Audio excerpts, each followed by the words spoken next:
Hey everyone, it's Tori and welcome back to my channel, or welcome if you're new. For today's video, I wanted to do a journal with me style mid-year reset. I honestly have not done a journal with me in a very long time. I think my last one was a couple years ago. Usually my videos focus on setting up my planner or plan with me style videos, but today I wanted to do something a little bit different, so we are hopping into my to-do list for this video. So if you've never seen a reset video, I think they're pretty popular among the lifestyle and vlogging community. Usually people take you along and show you how they're working towards their goals and reflecting on the month before, and I wanted to take the opportunity to do the same in a journal with me style video. So throughout this video, you are going to see how I migrate into a brand new journal for the second half of the year, how I carry over tasks, goals, trackers, all that good stuff, and basically just prep myself for the month coming. And in order to remember to do all of these things, I am just making a quick list in the back of my old journal to check off spreads that I've migrated to as I go. I'm mainly focusing on transferring yearly spreads like events from my future log, prior appointments, goals that I've accomplished and still need to do, filling out my theme doodles and my bookshelf tracker, and migrating movies and shows that I still want to watch this year. But I also want to fill out my planner portions of my July monthly setup, like my dashboard, and just adding in goals and events, to-do lists, everything over there. I also want to fill out my calendar and add in some daily tasks to my weekly spread. So with all that being said, let's hop right into the yearly pages.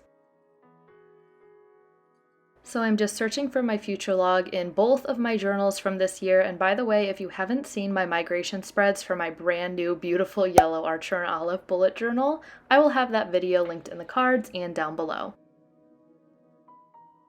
This is the first thing I do when I migrate into a new bullet journal, and that is transferring all of the events and birthdays that will happen for the rest of the year. And in my old bullet journal, you might notice I have a column of numbers for each day and wrote in the events and birthdays all grouped together that way. But for my new journal, I just made two basic sections to write events and birthdays for each month. And also I have a column that says future on the right-hand page to write anything happening even further in the future when 2024 rolls around, so I remember to migrate those events when I prep for my next bullet journal.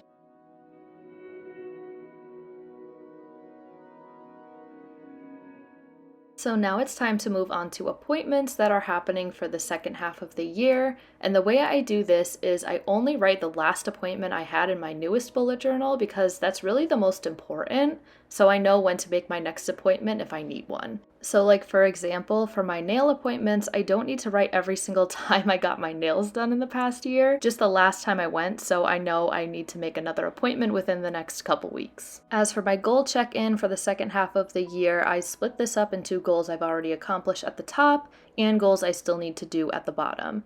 And even if I've accomplished something that I didn't originally have in my first bullet journal, I still want to write those things down to make me feel good about myself. And I also wanted to point out that I tried to give myself an even 50-50 when it comes to this spread. So like I wrote 5 things I've accomplished so far and 5 things I still want to focus on for the second half of the year. And I think that's a good balance, and even if I don't get everything accomplished by the end of the year, I can still see that there was some progress since the beginning. And progress is really the only thing that matters to me. One thing that's staring me down on that to-do list, though, is finding a job. For those of you who don't know, I've currently left the teaching field. I was a kindergarten teacher for a while and just realized it wasn't really for me in my phase of life right now. So I'm looking for something new, and I'm still trying to figure out what I want to do, so that's going to be my top to-do list for at least this summer. We are moving on to my themes doodle page, and for my May and June themes from this year, they were scrapbook style, so I couldn't really doodle those inside the circles, so I printed out some elements of those cover pages so I could cut them out and paste them into the circle to represent my pink kind of like growth flowery theme for May and my Lilo and Stitch theme for June.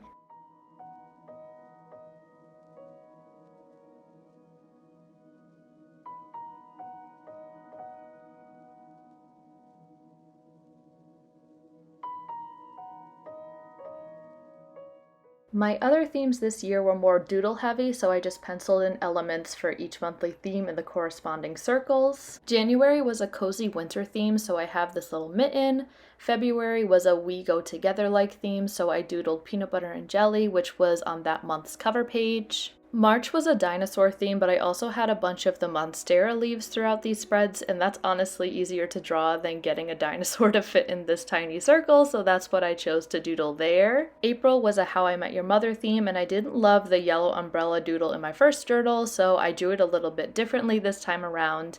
And July was my main cabin theme, so I recreated my cover page with this red window and the gray log walls kind of deal in the background.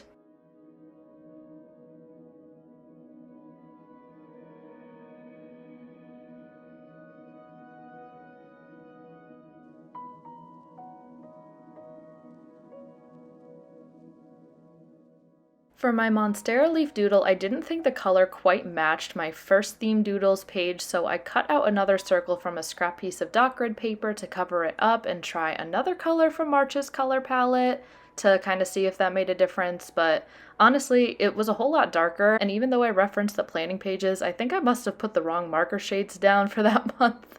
I'm not sure what color I actually used, but I was too lazy to redo it again, so the dark green stays. And by the way, if you're wondering why I'm going through all the effort to redraw all the theme doodles in this journal, I just like to see the whole year's worth of theme doodles in one place. It makes me so happy seeing it all filled in at the end of the year. I flipped back over to my checklist for this video just to check off the things I've already completed, and now we are moving on to my books tracker. These are the colors I'm going to use to color in the books on the bookshelf as I read them, and I color them in based on my personal star rating after I'm finished with the book. So if a book is 5 stars, I'll color in the book Periwinkle, 4.5 will be mint green, 4 will be pink, and anything 3.5 stars or less will be gray. My bookshelf sticker in my new bullet journal is from PrettyLittleStudios.com, and since it had so many books, I wanted this to be another spread that I fill in for the whole year, not just the second half. And actually, I was struggling to color in the books because the colors of the books on my previous spread were so different than my new colors, and I was getting so confused. So to help myself out, I wrote all the titles of the books on this spare piece of paper, and I wrote all my star ratings next to it so I can color in each book correctly. I'm a little sad that my titles don't fit on the spines in my new layout, but I write about all the books that I read this year in my reading journal, and I'm actually planning on having a reading journal update video out at some point this summer, so please don't forget to subscribe if you don't want to miss that or any of my future videos. But anyways, we have now moved on to my collections page, and I am just filling out a couple movies and shows that I want to watch before the year ends. And that is really it for all of my yearly spreads.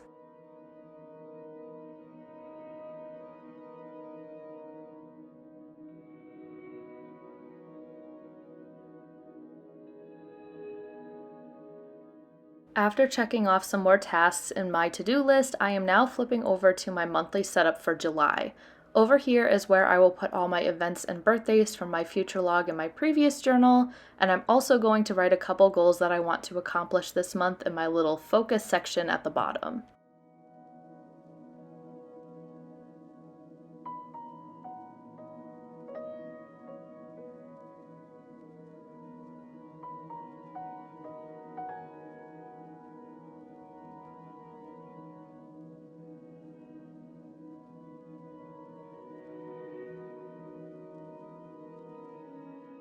The two main goals I'm focusing on for July are to apply for jobs and also to declutter my phone, move all my pictures to Google Photos, and all that kind of stuff. And then in my to-do list, I put a couple action steps for those goals, like update my resume and my cover letter for my job searching process. In my calendar, I basically just put the same information as the events section of my dashboard, so I'm not really sure why I write all of these twice.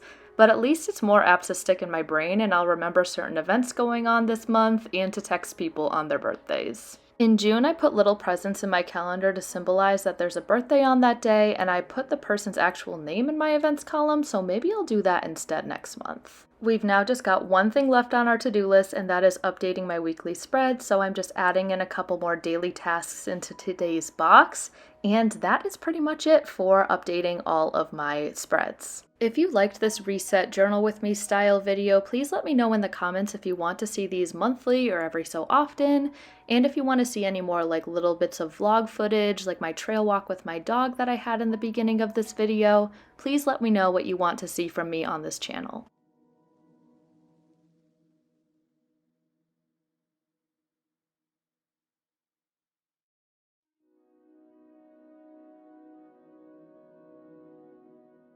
Before I retire this bullet journal to my completed bullet journals shelf, I want to write the duration of this journal on the spine, so I'm just using my white Uniball Signo gel pen to write Jan to June 2023 on the spine of this journal. And this is something that Ryder Carroll, who is the creator of the bullet journal method, does with his journals, so I think it's great to be able to see which journals have taken me through which months of the year when they're all together on my little shelf. I hope you all enjoyed this video. If you did, please give it a thumbs up and don't forget to subscribe while you're here. Also, don't forget to check out my bullet journal Instagram at Creative Minds Coffee Grinds and my bullet journal TikTok, which is at Creative Mind Coffee Grinds without the S. Thank you so much for watching, and I will see you in the next one. Bye!